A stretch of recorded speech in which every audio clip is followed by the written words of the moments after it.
काल से कौन जीता है। मानव जीवन में समय, परिस्थिति और स्थान बड़ी भूमिका अदा करते हैं। कई बार जो कुछ भी घटित होना होता है उसी के अनुरूप परिस्थितियां बनती चली जाती हैं। कलयुग में एक ही चक्रवर्ती सम्राट हुए हैं और वह थे सम्राट विक्रमादित्य, जिनके नाम पर भारतवर्ष में विक्रम संवत की शुरुआत हुई। विक्रमादित्य एक बहुत ही पराक्रम विद्वान, कुशल प्रजापालक धर्मजीवन थे। राजा विक्रमादित्य अपनी प्रजा को पुत्रवती थे तथा रात्रि में वेश बदलकर अपनी प्रजा के हालात और कुशल क्षेम जानने के लिए नगर भ्रमण हेतु निकल जाया करते थे। एक बार यूं ही राजा विक्रमादित्य वेश बदलकर देर रात्रि में नगर भ्रमण हेतु निकले। भ्रमण करते करते अमृत वेला का समय हो गया। पांव फटने लगे थे। भोर के इस समय राजा विक्रमादित्य नगर की परिक्रमा वाले मार्ग से गुजर रहे थे। मार्ग के दूसरी ओर घना जंगल प्रारंभ हो जाता था। अचानक राजा ने देखा कि एक नौजवान लकड़हारा कंधे पर कुल्हाड़ी लिए जंगल में प्रवेश कर गया और लकड़ी काटने के लिए एक ऊंचे वृक्ष पर चढ़ गया। तत्काल ही राजा विक्रमादित्य ने देखा कि एक भयानक रीछ दौड़ा आया और उसी वृक्ष पर चढ़ने लगा जिस पर वह नौजवान लकड़हारा लकड़ी काट रहा था। रीछ को वृक्ष पर चढ़ते देखकर राजा को बड़ा अचंभा हुआ, क्योंकि रीछ तो वृक्ष पर कभी नहीं चढ़ सकता। उस नौजवान लकड़हारे ने जब रीछ को अपनी ओर आते देखा तो उसके हाथ पांव फूल गए। भय के कारण उसके हाथ से वृक्ष की टहनी छूट गई और पृथ्वी पर गिरकर उसके प्राण पखेरु उड़ गए।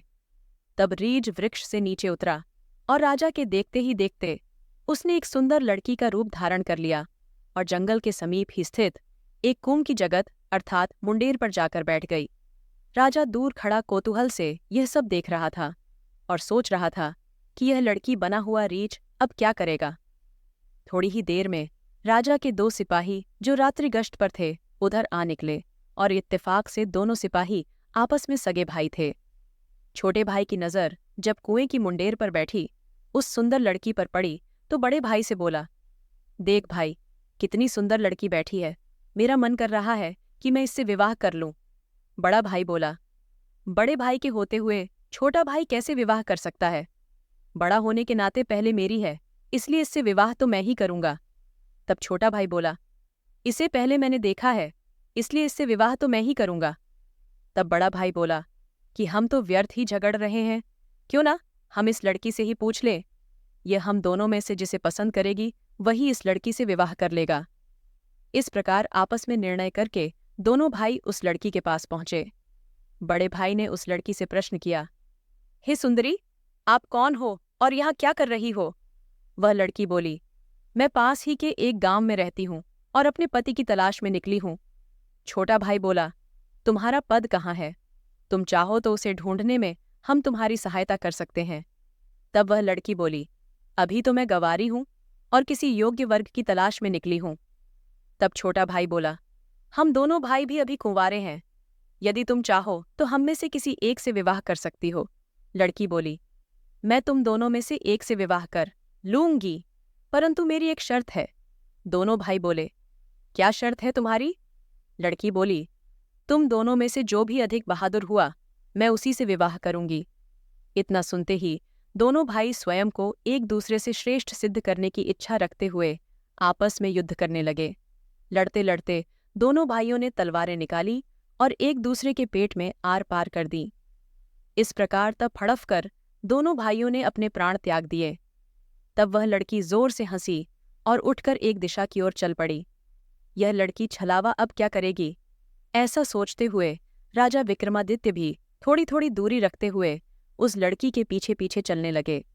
अब तक सूर्य भगवान भी पूर्ण रूप से उदय हो चुके थे, परंतु सम्राट विक्रमादित्य एक रीछ के वृक्ष पर चढ़ने और फिर एक सुंदर लड़की का रूप बदलने की विचित्र घटना अपनी आंखों से देखकर अपनी सुध-बुध खो बैठे थे। उन्हें अपनी भूख प्यास व राजपाट के विषय में कुछ भी ध्यान ना रहा। ध्यान रहा तो केवल उस रहस्य में सुंदर लड़की के विषय में जानने की जिज्ञासा आता। उस सुंदर लड़की का सावधानी पूर्वक दूरी बनाकर पीछा करते करते लगभग 200 कदम आगे चलने के बाद राजा विक्रमादित्य के विस्मय की सीमा न रही, क्योंकि राजा विक्रमादित्य के देखते ही देखते एकाएक वही सुंदर लड़की अब एक लड़की नहीं रही थी, अपितु एक जहरीले नाग का रूप धारण कर चुकी थी। वह जहरीला नाग अब बड़ी तेजी से आगे बढ़ने लगा। कुछ दूर आगे चलकर एक नदी बह रही थी। वह भयानक जहरीला नाग नदी किनारे पहुंचकर कुछ क्षण रुका और राजा के देखते ही देखते नदी में कूद गया। नदी के बीचों बीच एक नाव चल रही थी जिसमें 2025 लोग सवार थे। वह जहरीला नाव उस नाव की तरफ बढ़ने लगा। सम्राट विक्रमादित्य किनारे पर खड़े ये सब कुछ देख रहे थे। देखते ही देखते वह रीला नाग उस नाव में कूद गया। नाग पर नजर पड़ते ही नाव में भगदड़ मच गई और अपनी जान बचाने के लिए लोग नाव से पानी में कूद पड़े। उनमें से जो लोग तैरना जानते थे वे तो तैरकर नदी से बाहर निकल गए और जो तैरना नहीं जानते थे वे सभी लोग पानी में डूबकर मर गए।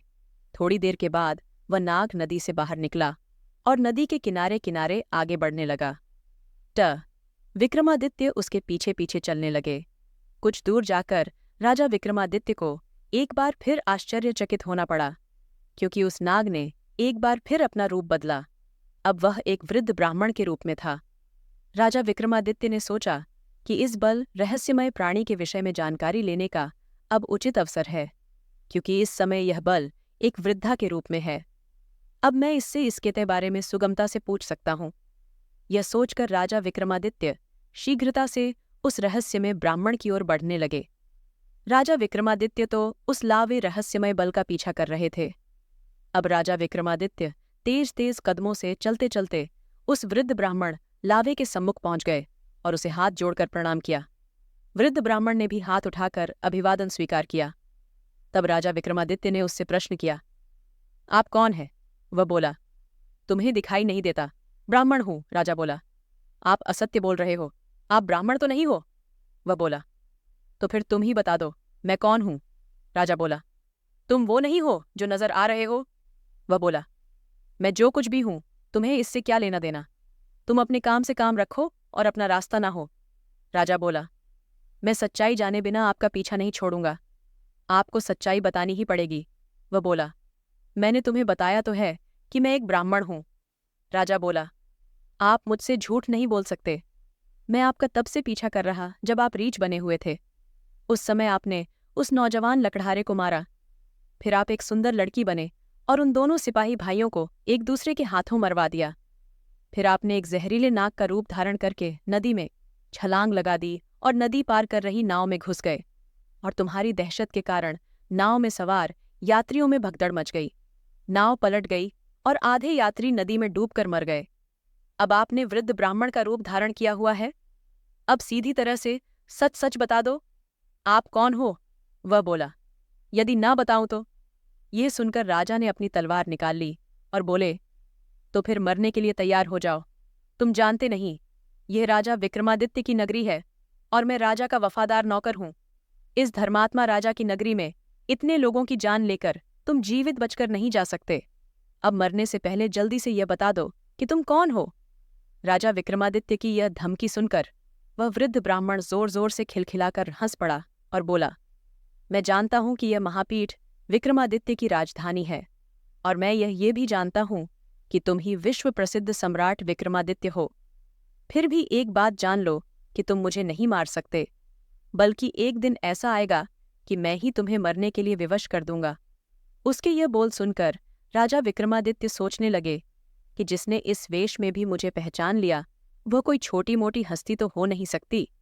तो राजा थोड़े विनम्र होकर बोले, अब आपने मुझे पहचान ही लिया है, तो क्रिया आप बताएं कि आप वास्तव में कौन हो। तब वह ब्राह्मण बोला, किसी ने सत्य ही कहा है कि संसार में 4 प्रकार के हट प्रसिद्ध हैं, राजहट, बालहट, त्रियाहट और योगहट। तुम राजा हो, राजहट पर अड़े हो। बिना मेरी सच्चाई जाने तुम मानोगे नहीं, इसलिए मुझे बताना ही पड़ेगा कि मैं कौन हूं। आता राजन, अब ध्यान लगाकर सुनो कि मैं कौन हूं और तुम्हारी राजधानी में क्यों आया हूं। तब उस वृद्ध ब्राह्मण ने बताना शुरू किया, हे राजन, मैं तुम्हें बताता हूं कि मैं कौन हूं। जो भी मैं बताऊंगा एक एक शब्द ध्यान लगाकर सुनना। मेरा नाम काल है। तुम जानते हो कि इस संसार में जितने भी प्राणी जन्म लेते हैं उनकी मृत्यु निश्चित है, इसलिए इस भूमि को मृत्युलोक भी कहा जाता है। जब प्राणी माता के गर्भ में आता है तो उसके पूर्णांक बनने के बाद आत्मा उसमें प्रवेश करती है, अर्थात वह सजीव हो उठता है। उसी समय उसकी मृत्यु का समय स्थान और परिस्थिति अर्थात मृत्यु किस प्रकार से होगी, यह भी विधाता की ओर से निश्चित कर दिया जाता है। राजन, तुम यह भी जानते हो कि दुनिया के हर प्राणी के जन्म मरण का लेखा जोखा चित्रगुप्त के पास है। जब भी किसी प्राणी की मृत्यु का समय आ जाता है तो वह धर्मराज को सूचित करते हैं। अब क्योंकि सभी प्राणियों की मुक्ति मृत्यु का विभाग भगवान शिव के पास है, अतः धर्मराज उस प्राणी को मृत्यु प्रदान करने की आज्ञा भगवान शिव से मांगते हैं। जब भगवान शिव आज्ञा दे देते हैं तो धर्मराज मुझे अर्थात काल को आज्ञा देते हैं। तब मैं मृत्युलोक अथवा पृथ्वी पर आता हूँ। मुझे यह पता होता है कि किस प्राणी की किस समय, किस स्थान पर और किस परिस्थिति में मृत्यु होगी। मैं उस प्राणी को निश्चित समय पर उसी निश्चित स्थान पर लेकर जाता हूँ अथवा पहुँचा देता हूँ जहाँ पर उसकी की मृत्यु लिखी हुई है अथवा निश्चित है, और जिस प्रकार से उसकी मृत्यु लिखी गई है मैं उस स्थान पर वैसी ही परिस्थितियाँ अथवा हालात बना देता हूँ। उस लकड़हारे को मैंने नहीं मारा। राजा विक्रमादित्य बोले, तुम फिर झूठ बोल रहे हो। मैंने स्वयं अपनी आंखों से देखा है कि उस लकड़हारे की मृत्यु का कारण तुम ही थे।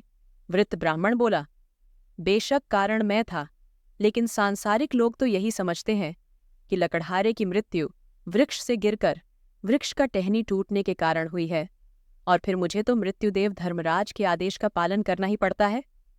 उसकी मृत्यु वृक्ष पर से गिरने के कारण लिखी गई थी, इसलिए मैंने रीछ बनकर वैसी ही परिस्थितियां व हालात पैदा कर दिए। नहीं तो जरा सोचो, यह असली रीछ होता तो क्या कभी पेड़ पर चढ़ पाता? कदापि नहीं। परंतु वह तो मैं था, और मेरे लिए तो कुछ भी असंभव नहीं है। अगर उन सिपाही भाइयों की बात करें तो उनको भी मैंने नहीं मारा। उनकी मृत्यु एक दूसरे के हाथों लिखी थी। उनके लिए मुझे सुंदर लड़की बनना पड़ा। नाव में सवार कुछ लोगों की मृत्यु पानी में डूब से लिखी थी। इसके लिए मुझे भयानक नाग का रूप धारण करना पड़ा।